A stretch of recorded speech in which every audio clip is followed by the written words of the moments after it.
Greg, one of the perennial questions that I'm just fascinated with is God's foreknowledge. God is omniscient, which means he knows everything, which means he must know every true proposition or every true statement, which includes the future. So the question is, has God so settled the future that we are all just automatons? What is the thinking behind that? Well, traditionally, at least in the West, there's been a couple options on that. I mean, on the one hand, you have those who are in the Augustinian or the Calvinist tradition who hold that, yeah, God settles the future, and yet in such a way, they always say, that we're still morally responsible for what we do. God settles the future by predestining it, and he foreknows it because he predestines it. So that's one option. He causes it. Well, he causes it, but in such a way that we're still responsible for our own action. And there's a big mystery there, obviously, and obviously that's not the view I hold to. Then there's another strand that comes more from the Arminian tradition, from Arminius, who was an opponent of Calvin's. And they hold that God doesn't predestine the future, at least not all the future. He just knows how it's all going to pan out. And therefore they stress that we're free even though God foreknows it. And some within that camp would say that God simply foreknows what's going to happen.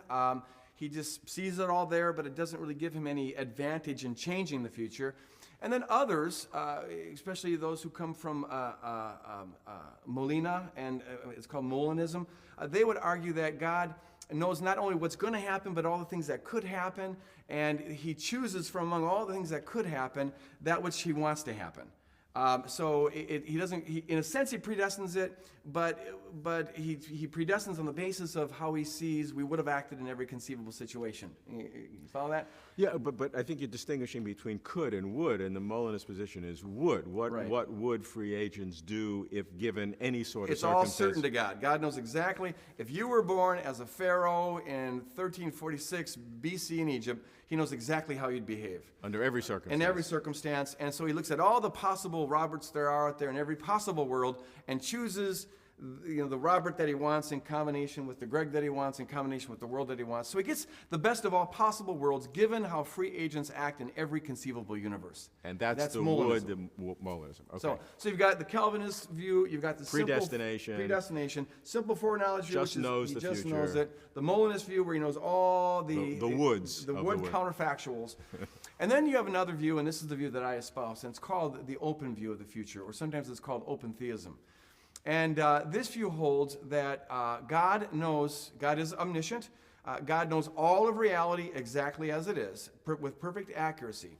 But part of reality are possibilities. So possibilities are real, and God therefore knows possibilities as possibilities. So the future, to some degree at least, is not just a matter of what will come to pass. It's also, to some degree, a matter of what may and may not come to pass. And to the extent that God's given humans and angelic beings free will, this view holds that the future, to that degree, is a matter of what may or may not come to pass. It's not a matter of what will and will not come to pass. So God is still omniscient in that he knows Absolutely. Everything that is logically possible to know, but it is not logically possible to know something that is not yet settled. The view that I espouse is called the open view of the future, or sometimes it's just called open theism. And in a nutshell, the view says this, that the future isn't out there as a settled reality for God to know, at least not exhaustively so.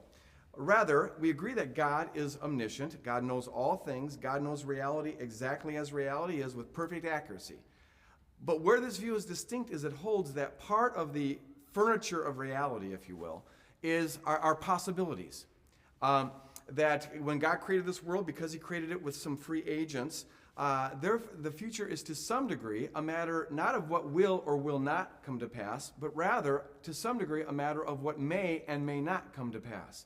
And that's what's real. And since God's omniscient, God knows the possibilities as possibilities.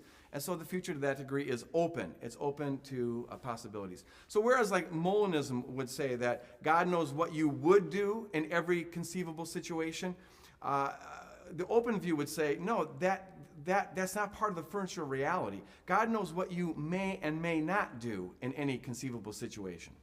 Now, this to me sounds entirely rational. I agree with you. It may surprise you to say that. I know agree, yeah. you would. But why has this position become so argumentative, controversial among your co-theologians? Well, anytime you have a view that's not traditional, it's going to, raise the ire of some But there's people. got to be a reason. What is the fundamental driving reason that if I'm a traditional Christian theologian, that I am really upset Sure. with what you just said? Okay. There's two fundamental reasons. One is that they interpret Scripture to teach that, and now we can have a Bible dispute on that. I would argue that the Bible actually teaches my view.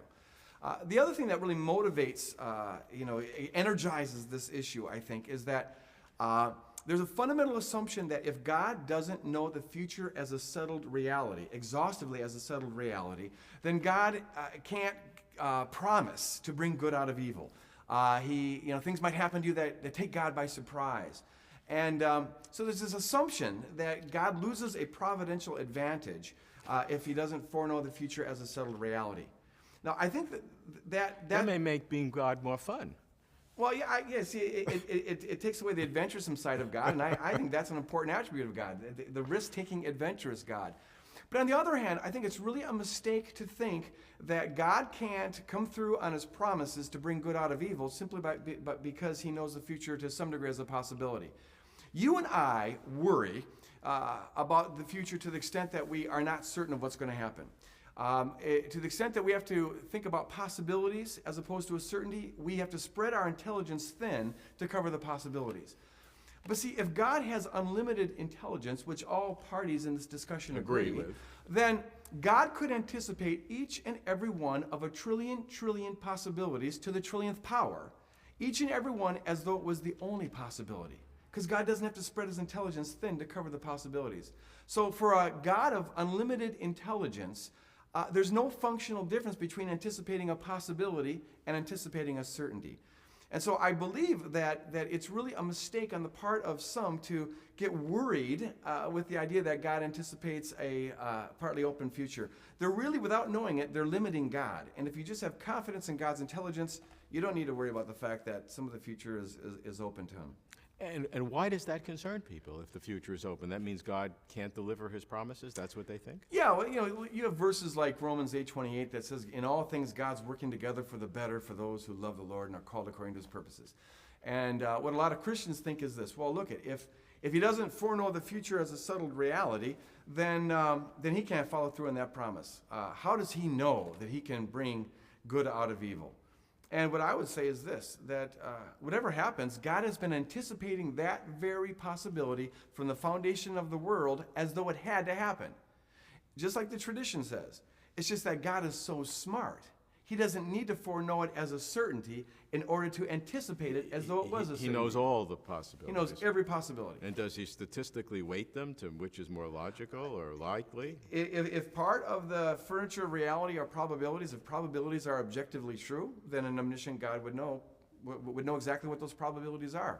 And they would be changing as time flows. It becomes more and more probable that this will happen or that will happen. And so God knows exactly how likely something is. It would seem that could make for a richer universe, a richer fabric of reality. I don't, the traditional view of time as a frozen thing, there's all facts are eternally settled.